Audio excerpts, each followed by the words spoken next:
All right, let's jump into it. Today, we're going to be looking at William James, Oh, a yeah. giant in the world of philosophy, psychology, Huge. and even religion. We're going to be using excerpts from the Stanford Encyclopedia of Philosophy entry on William James. And Great source. yeah, it's a really great source. So as a Yeah. philosopher, I think you'll find this deep dive particularly interesting. Oh, yeah, for sure.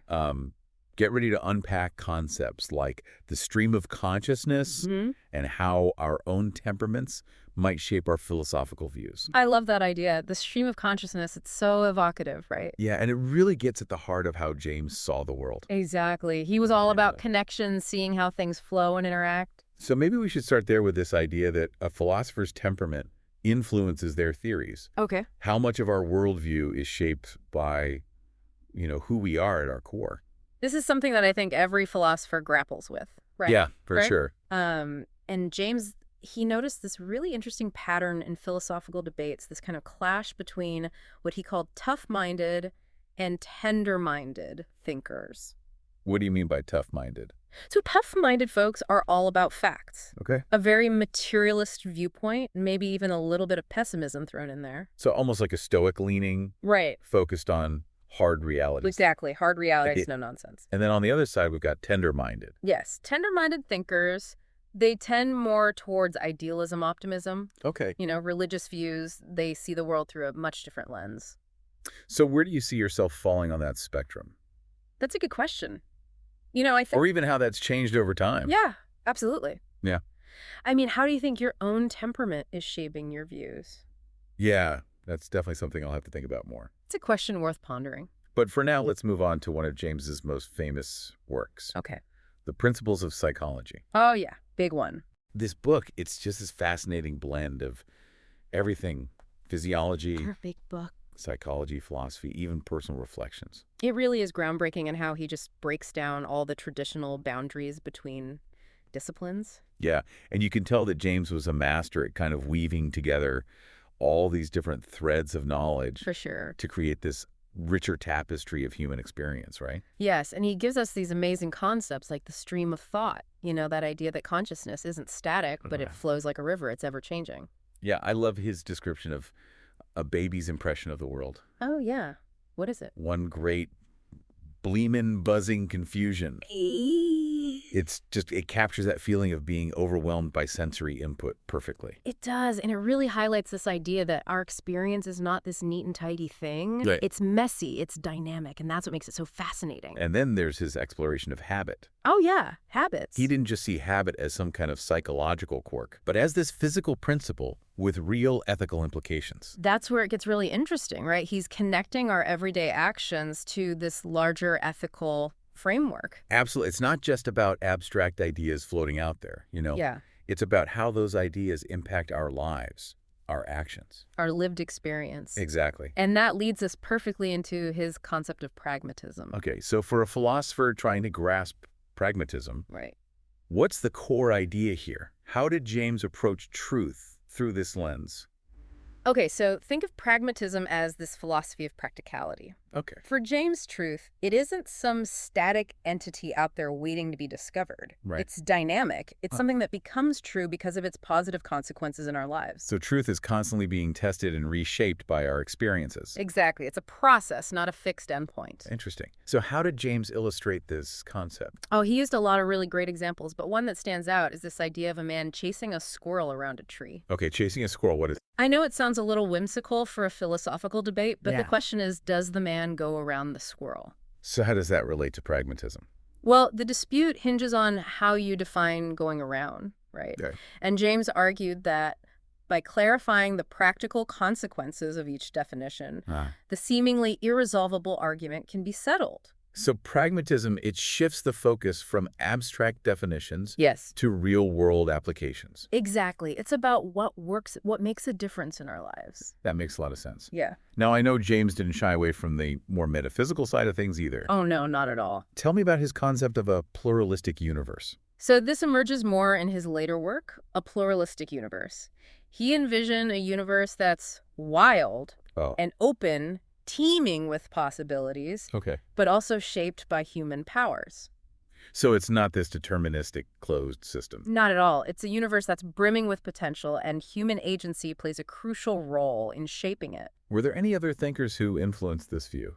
Oh, absolutely. He had great admiration for philosophers like Fechner and Bergson. Okay. They all shared this vision of the universe as alive and interconnected. What do you mean alive? Well, Fechner, for example, Yep. he even believed that consciousness wasn't limited to humans, Oh, wow. but that it permeated all levels of existence. So like consciousness in everything. Exactly, a very radical idea. Did James fully embrace that view? While he might not have explicitly endorsed every single detail, Yeah. he was definitely open to the idea of a wider spiritual environment that interacts with our consciousness. Interesting. He explores this further in his work on religious experiences. But the key takeaway here is that James saw the universe as this vibrant, interconnected whole, Right. where human consciousness is not separate, but woven into the very fabric of reality. It's a really fascinating concept. And speaking of challenging traditional thinking, let's talk about radical empiricism. Okay, let's do it. What did James mean by that? So it all hinges on this idea of pure experience. Yeah. Imagine this fundamental stuff that's neither mental nor physical, All right. but the raw material from which both mind and matter are constructed. So this pure experience, it's like the building block of reality itself. Precisely. It's through relations and connections Right. that this raw experience takes shape and forms the world as we perceive it. So it's a very different way of seeing the world than the traditional dualistic thinking. Absolutely. It's a radical departure. And I'm guessing this idea has had a ripple effect on other philosophers. Oh, absolutely. Thinkers like Husserl and Russell were influenced by James's radical empiricism. Wow, so his impact is still felt today. Oh, for sure. His Yeah. ideas continue to challenge and inspire us to this day. Well, we've only just scratched the surface here. I know, right? It's clear that William James's ideas have had a profound impact on philosophy and beyond. Oh, absolutely. He was a true visionary. Yeah, and we're just getting started. In the next part of our deep dive, we'll unpack the implications of radical empiricism Oh, and explore how it shapes James's views on knowledge, truth, and even the self. can't wait. I'm really looking forward to that. This is definitely a journey no philosopher wants to miss, For sure. It's going to be good. so stay tuned. All right, yeah. Okay, so welcome back to our exploration of William James. All a good pleasure. Last time we left off with that idea of pure experience, the raw material of reality. It's a heady concept, right? It is. Yeah. So how does this pure experience actually connect to his radical empiricism? Well, you see, James felt traditional empiricism, it was just too limited. Okay. It just couldn't fully capture the richness of our experiences. Yeah. But radical empiricism takes it further. Uh-huh. It says relations, they're just as real as the things they relate. So like they're not just mental constructs or something? No. They're not just in our heads. Okay. They're directly experienced elements of reality. Do you have an example? Yeah, think about seeing a table, right? I get it. Traditional empiricists, they would break it down into individual sensations. Okay. Color, texture, shape. Makes sense. But for James, the tableness of the table, The tableness. that inherent unity that we perceive, Right. that's just as crucial to the experience. That relation, the way those sensations come together into a meaningful whole, Yeah. that's fundamental. It's a directly experienced aspect of reality. So it's not just about the pieces, but how they fit together. You got it. The connections matter just as much as the individual elements. And this isn't just a static thing, is it? Oh, no, not at all. Remember, the stream of thought. Right. Consciousness flows. It's interconnected. Radical empiricism sees the world in the same way, Okay. as this dynamic interplay of relations, always in process. Always changing and moving. Always. So how does this then impact our understanding of knowledge and truth? Well, for James Darrolge, it wasn't about passively mirroring some pre-existing reality. Okay. It's an active process. So we're not just, sponges soaking up information. No, they're just passive recipients. No, I'm engaging. We're actively engaging with the world, selecting, interpreting, Creating meaning. creating meaning. You got it.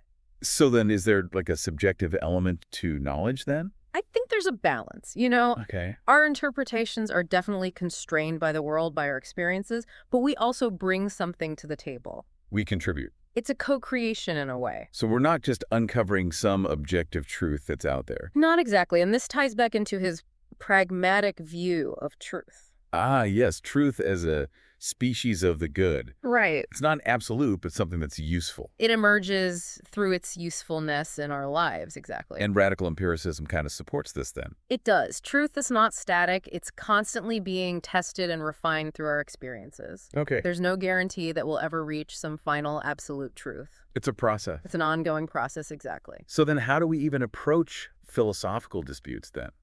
If everything's in flux, how do we settle disagreements? Well, by shifting the focus, right? From abstract arguments to practical consequences. So what works? What works? Yeah. What helps us navigate the world? Make sense of our experiences. That's where the value lies. It's a different way to think about truth and knowledge. For sure. Now, I'm curious how radical empiricism relates to the idea of the self.